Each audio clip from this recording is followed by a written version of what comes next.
Good morning, Panther Nation, and welcome to another edition of LHS Live. I'm Joe Roberts. Alongside me, Daxton Frazier, special guest Terry Higginbotham. To really hit that super well. You found us one more week, one more Wednesday, and just like we do every time, Daxton, take it away. Yes, sir. All right, so the weekly announcements, there's not very many. So tomorrow we have a pep rally. It's a senior pep rally. Seniors, make sure to bring your crowns, support each other, you know. What time does that thing start? 2:40? 2:40. Okay. So, yep, 2:40. And then Friday, we have football versus Bridge City, and it's senior night, so make sure you go out and support everybody there. It's going to be a home game, so you won't have to travel anywhere. That's it for this week.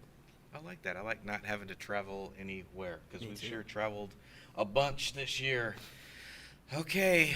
All right. The man of the hour, Terry Q. Higginbotham. It's Q for quality, Q for quick. I don't know what other word we can come up with. Now, to begin, I don't know that I've ever heard anyone say your last name. Higginbotham. Yeah. They always call you Hig or Higgs or something like that. I don't know where they get the S from, but they all say Higgs. Yeah, they're always, and by they, I mean every single person that has ever encountered you.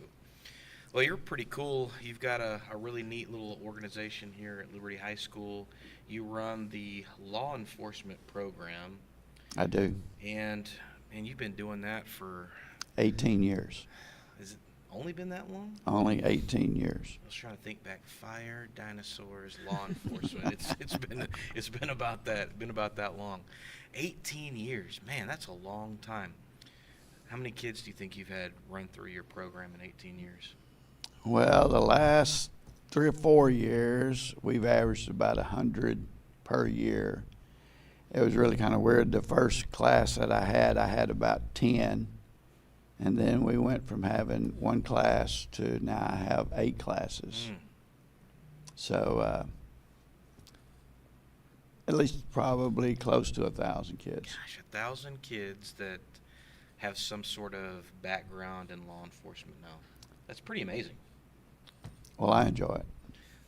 You know, whenever I hear you talk, I really don't imagine you in a classroom. If I could just close my eyes and listen to you, I could almost hear the clip-clop of a horse. It feels like you should be in a Western movie. A Western A movie. Western The movie. Marlboro Man. Maybe not the Marlboro. I don't Man. smoke. You don't have that raspy voice, but you sound like a cowboy. All right, so let's talk about the reason that you have a law enforcement program. You were a policeman for 30 years? 30 years Gosh, for the city of Pasadena.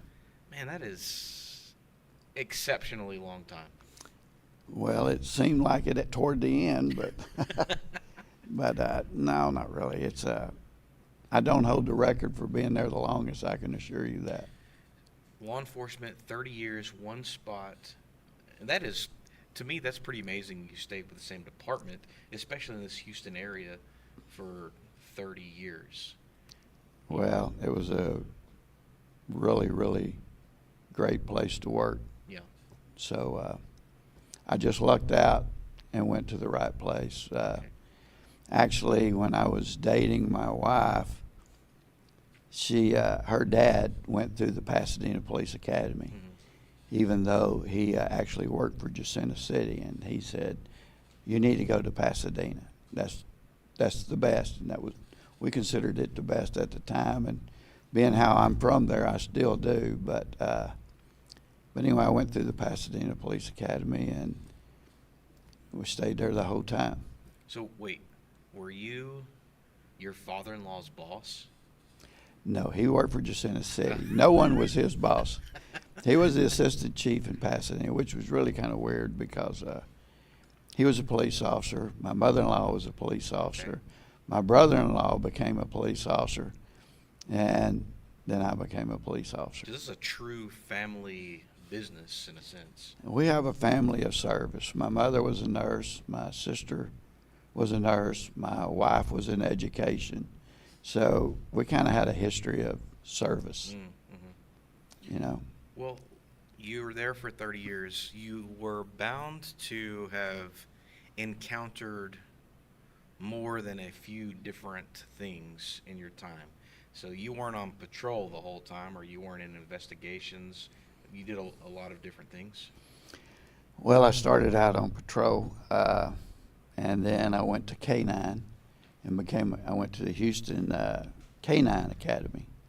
We trained our dogs, and I became a K-9 officer. And from there, I became a K-9 trainer, and then became a K-9 coordinator. And then from there, I went to assistant to the administration. And I would go to, they'd send me to the jail and fix the jail if there was any problems, or just kind of move around.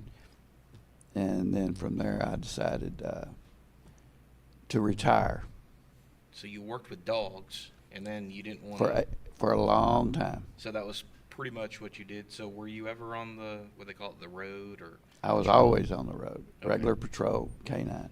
Oh, okay. I just happened to carry a K-9 with me. Right. And then we also trained them. Pasadena trained their own K-9s. We didn't go buy them. We actually got them and trained them.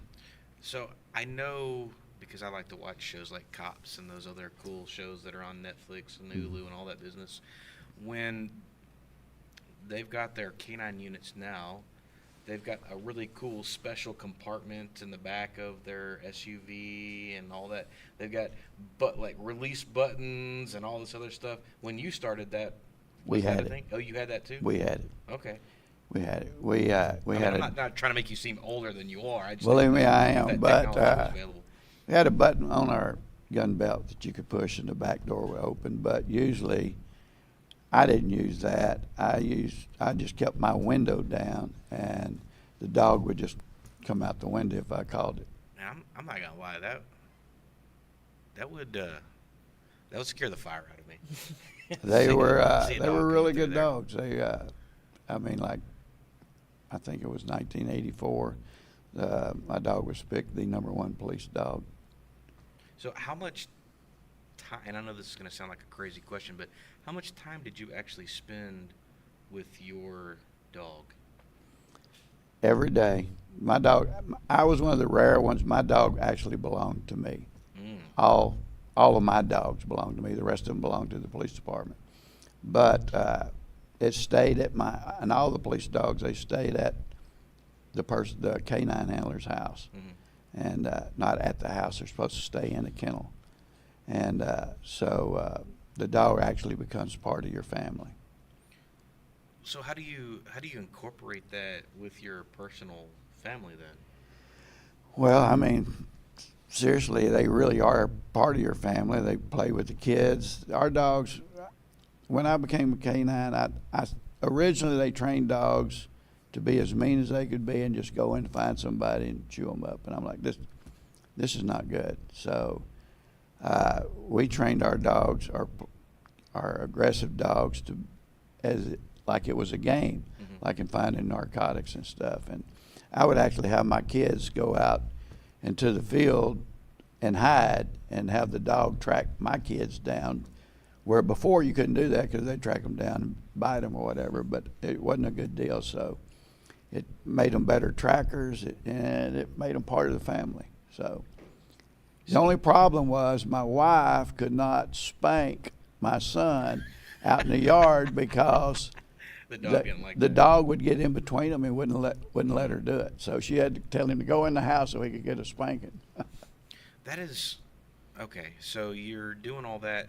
Then how many dogs did you have over the course of your career? 3, So I'm guessing, and everyone loves their dog, right? but probably more so when those kind of dogs move on to the Well- next life, it's a little harder. But you need to remember they're a tool. Yeah. They're part of your family, but they are a tool. Okay. And so, you have to put the dog before you. It's better for the dog to not go home than for you not to go home. Well, that's not what I mean. I don't mean I'm not talking about like an end of watch or anything like Right. that. But I mean, during the regular run of their life after they've quote unquote retired. I was lucky in that all of my dogs worked until something happened to them. Then we we were like, the first dog had hip dysplasia real bad. The second dog, it was a Rottweiler, German Rottweiler, and it had to be put down because it had cancer. Mm. So it's like, it wasn't like they retired and didn't do anything. So it was just, So they were literally doing the thing the entire time. yeah. Okay. Well, do they? And again, I'm sorry if I'm being silly because I just really don't know. Do they get? Do they get a funeral? Do they get something? from the We police had department? we did have a K-9 that was actually killed on duty, and they gave it a funeral or whatever. But no, mine didn't. They were my dogs. So they don't have a badge number or anything like that. They had a badge. Okay. They did have a badge, So but they carry that. they wear they that on wore their- it. They wore it on their collar. Okay. And the reason why is because if someone actually shot the dog or brought harm to the dog or whatever, then you could prove that, yeah, that person knew that was a police dog. It wasn't just a regular dog. Man, that seems pretty wild to me. So you've got these working dogs. Now, how often would you, over the course of your 30-year career, how often did you actually have to deploy the dog in an aggressive sort of way, do you think? Well, let's put it this way. The first year, they just came out with alarms on the school district schools. Mm-hmm. We had 54 catches the first year. We had 54 bites the first year. Oh, man. So I guess you could consider that. But that's what they were trained to do. Okay. So they were pretty much getting after it. Yeah. And then they got the alarm. People found out they had alarms, and then Mm-hmm. it kind of backed down. But, I mean, and our dogs were trained not only just do building searches, but to track and also find narcotics and find weapons. They were cross-trained dogs. So how accurate are they when they're looking for stuff? And I'm not planning on any kind of nefarious things, so don't. It depends on the dog, and it depends on the department, depends on the training. Okay. We trained every day. Every day we were at work, when we had downtime, we trained the dogs. Mm-hmm. And so, I mean, it's even on the weekends when your day's off. Like I said, I would send my kids out and hide out, and it's an everyday training deal. I remember yesterday you and I were off camera talking about this, and I think my words to you were, Hig, don't get us fired during the course That's of this exactly what conversation. I told my wife that. She said that was good advice. All right, now I say that to say this. You're training your dogs and you're using the dogs to find different things, not just to go pull down the bad guys. What is the craziest place someone tried to hide contraband that your dogs were able to locate? Well, actually, a Now, lot of remember, don't times get they us would fired. hide in false ceilings. They Oh, did that okay. a lot because they knew the dog couldn't get up there, but the dog would stop. And you know they were up there. Yeah.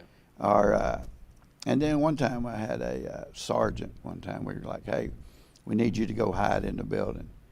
And I said, "Now don't," because you really kind of you want the people to see, the officers they're training. Mm-hmm. You want them to read the dog. You want to see the key or whatever. Well, he hid where we told him don't hide. Well, so he got his shoulder jerked completely out of joint because he wasn't supposed to be in there. The dog went there and got him, pulled him out. Mm. So, so they can hurt you really bad. So, when you do the training, you always got to put safety first. So you have those big, giant dummy suits that people. They're very have to wear? hot. They're very hot, and it still hurts Well, sometimes. I would when you get imagine it. so. I've seen And a those lot of slow-mo times, if videos you of get knocked down or whatever, that. Yeah. you know, the dog, because these dogs are trained that when they take you down, they take you down. Mhm. And they're trained to bite and hold. Here's the other deal. If the dog bites you and releases and bites you and releases, then you're going to be in a lot of trouble. The dogs have to bite and hold. It has to be a hold. Man, when you get knocked down, do you get to come up with your own command words, or is there sort of a uniform book that you have to follow? Well, I trained one dog in German, and then I actually trained one just to do demos and stuff in numbers. Like you'd say one and it would come two. It just depends. Some people used English. A lot of times when you go to the schools, they use German. So it just depends on the trainer, what he wanted to use. Okay. Now, how long was it before you became the head of the canine department? Or did you? Yes. 2 years maybe. Oh, well, that's pretty fast then. Yeah. And I'm guessing you didn't just stay with Pasadena. You probably trained other departments, or no? Well, we were going to do that, but then we were going to go all over the state of Texas, but then that program didn't fall through, so pretty much it would just, I would put on seminars for, I went to Midland one time, put on a seminar. We put on one in Pasadena, but as far as just going here and going there and going here, no, we would put on a seminar or a program, and they'd bring their different agencies would bring their handlers in there with their dogs, and we'd go through just like an in-service school. I'm really trying to wrap my head around driving down the road and seeing the lights flash in my rearview mirror, and you pull up, and Jackie Gleason for some reason has come to my mind. Well, they wasn't like that. So you didn't have a little toothpick hanging out of your mouth? No, I was usually behind my ear. Now, my brother was he was a deputy for Utah County for a long time, and he retired from that, and I got to spend some time with some of his people, and I guess maybe the thing that, and probably all law enforcement are like this, when you go out onto your shift, I mean, there that fear in the back of your mind that, man, am I going to come home today? Did you ever go through anything like that? Never. No? You're a pretty confident guy, though. No, I mean, if you think about it like that, you really don't need to be there. You just got to know that, hey, the good Lord's going to take care of you, and if it's your time, it's your time. And we have had guys that were like that. I mean, and you didn't want to work with them. But no, and the adrenaline, when something like that goes down, the adrenaline usually takes over, and you don't even think about it till afterwards. But I mean, bad things can and will happen to you. If you're there 30 years, something's going to happen to you. Or you've done a lot of paperwork. No, something's going to happen to Okay, you. all right. I can promise you. Okay. Or you didn't do anything. 30 years, you retire. I know your wife. She said, Terry, you can't sit around. You're going to have to figure something out. Is that, Well, you is know, that the conversation? No, this is what was fun. I retired at 51. I joined the police department when I was 20. And I retired for a year. Yeah. And you kind of go through 3 stages for someone. You know, I was raised where you go to work. You go to work, period. And when you're a police officer, you don't only just work that job, you work extra jobs. And you'd work 3 or 4 jobs a week. And so I retired for about a year. My wife bought me a membership to a country club to go play golf. And so when you first retire, it's like being on vacation. You're like, man, this is pretty neat. I'm on vacation. And then you can start feeling guilty. You're like, you know what? You're really kind of a lazy lowlife. You need to go find a job. And then you go to the really bad part to me was you kind of lose your purpose. Yeah. You know, you wake up and you're like, okay, I've already mowed the yard. I've already done this. I've already done that. And even though you have these little hobbies and stuff, you still kind of lose your purpose. And my wife said, you know what? You need to go find another job. And I said, the only job I know is to be a police officer. She said, you need to go substitute teach. And she's been a long-time educator, so that's where that came from. That right? is. And she was an elementary teacher. And then she became a counselor. And then she became a principal. In the prison system, she was over all the prisons in Beaumont. She was the principal over all the education. And she said, you need to go. And I said, well, you know what? I think I'll do that. She said, make sure you go to Liberty. And I said, well, go to Liberty? She said, yes. She said, that is the best place to go to work. And I did. And you know what? It really was. And so I came here, and I substituted for 2 weeks. And Mr. Welps came to me. I don't know if you remember Mr. Oh, Welps, yeah, I but remember Mr. Wells he very well. said, hey, I need you to take over the ISS program. So I went and I did that for a year, and then Mr. Gunner came to me and said, hey, how would you like to teach law enforcement? And I said, I'd love to teach law enforcement. And so that's how all that transpired. So the program was here already? The program was not here. So he asked you, hey, more so would you start the law Between enforcement program? me and Mr. Lacefield and Mr. Gunner, Okay. we started the program. And it originally started, like I said, with 2 classes. And then from there, I actually taught my class in the ag building. Mhm. And then from there, it grew. And then it became I found out that when I was here, that these kids were graduating. They're 18. They can't be a policeman until 21. Mhm. So we lost them. You know, you'd go and they'd be doing this or doing that or doing nothing. So I went with TDCJ, and they said, look, you can become a correctional officer at 18 years of age. So we started working with TDCJ, Texas Department of Criminal Justice. And then originally we got their program, and we taught their program also along with the law enforcement. And so originally when they would finish that class, we'd go to Huntsville and they'd take a test, and they could become a correctional officer. And then as it went, the program grew, and the next thing you knew, they came to Liberty Mhm. and gave the test. We were the only ones that did that with. And then after that, after a couple of years of doing that, they said, you know what, y'all don't have to take the test anymore. All you got to do is pass the background and the drug test, and you'll be good. Because your program is so rigorous. Well, the thing about it is, we used the same program they did, with an exception of the self-defense part. Mhm. You know, so as far as everything else down the line, it was their program. And so everything did really well. So then after a little while of doing that, the sheriff's department came to us. And there's no way I can tell you how much help the Liberty County Sheriff's Department has given our law enforcement program. They said, no, hey, look, you don't have to go to TDCJ. You can come here if you want. And so then we had some that did that. And then, as you know, Mr. Ewing, Mhm. his brother is HR with the Sheriff's Department in Jefferson County. And he says, hey, they can come here too. So we've had 1 or 2 go there. So we have places for them to go. So you think, okay, this is really a good program. When you graduate from Liberty High School, if you want a job and you do what you're supposed to do, you have a job. You have a job, you have a salary, you have retirement, you have insurance, you have the whole ball of wax.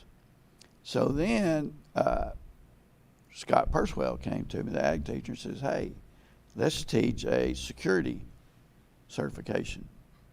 And in the beginning, I wasn't really for it, What? but That sounds not like because you. I know, but we did it. And so now, not only that, they're certified by the state of Texas, and they can go get a level 2 security license, and they can go to work for like Walmart, or they can go to work at one of the plants.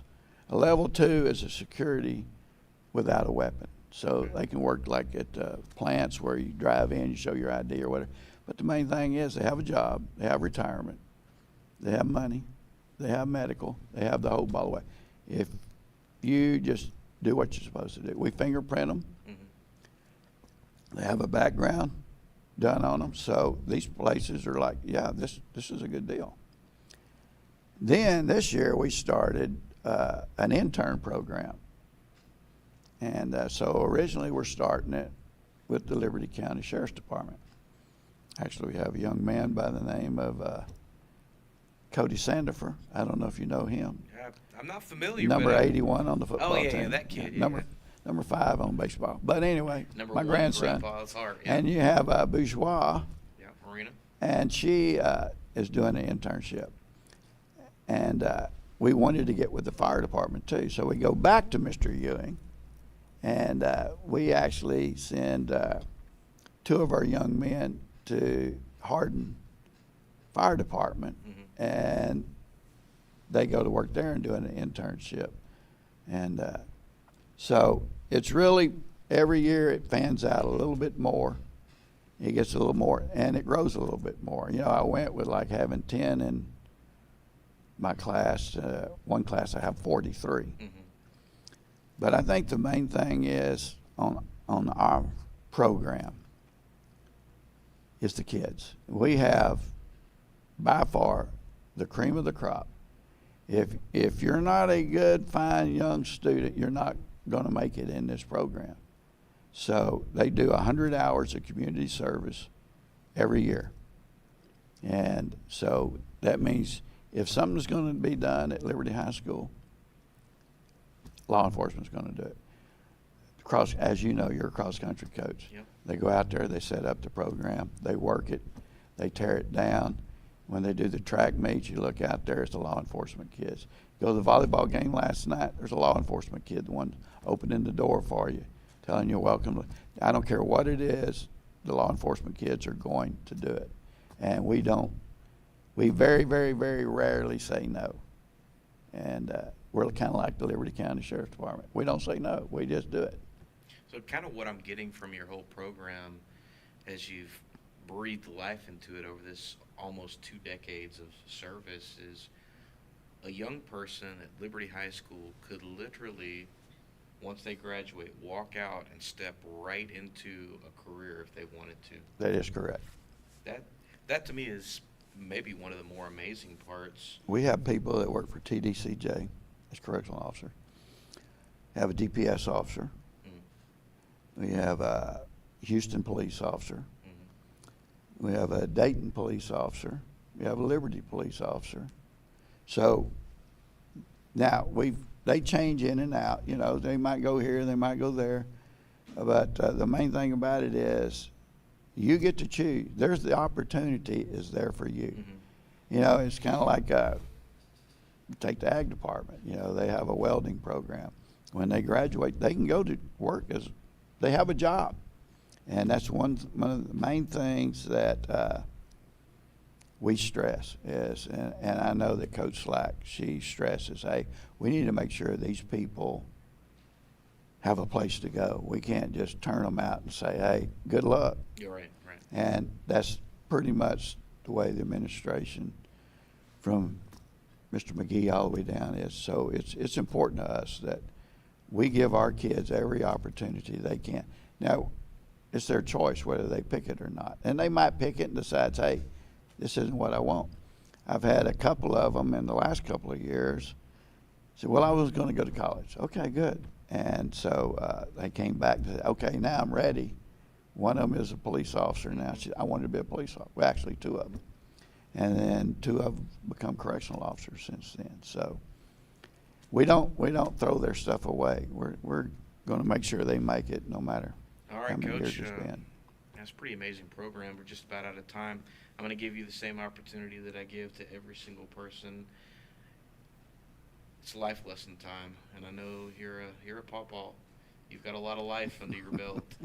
So if someone's watching this program and they need some sort of something to take away from this, what would be a life lesson that you give? And remember, don't get us fired. I'll Okay. try my best, Okay. but you know, I tell my kids almost every day, and when we have a test, sometimes it's on the test. It doesn't matter where you come from; it only matters where you're going. We have some kids that are from great families that don't make it because they don't want to make it, and we have some kids that come from bad situations and they make it. And that's the one thing we stress to them is, hey, we don't care what your parents did. We care about what you can do, and we want you to do it, and we're going to give you the opportunity to do it. And that's our goal. As iron sharpens iron, so one man sharpens another. Proverbs 27:17. And that's what we try to do. We try to make sure that our kids are better. You know, it's kind of like I try to say a prayer every morning when I'm on my way to work. And I say, Lord, help me have a kid have a good day because of me and not in spite of me.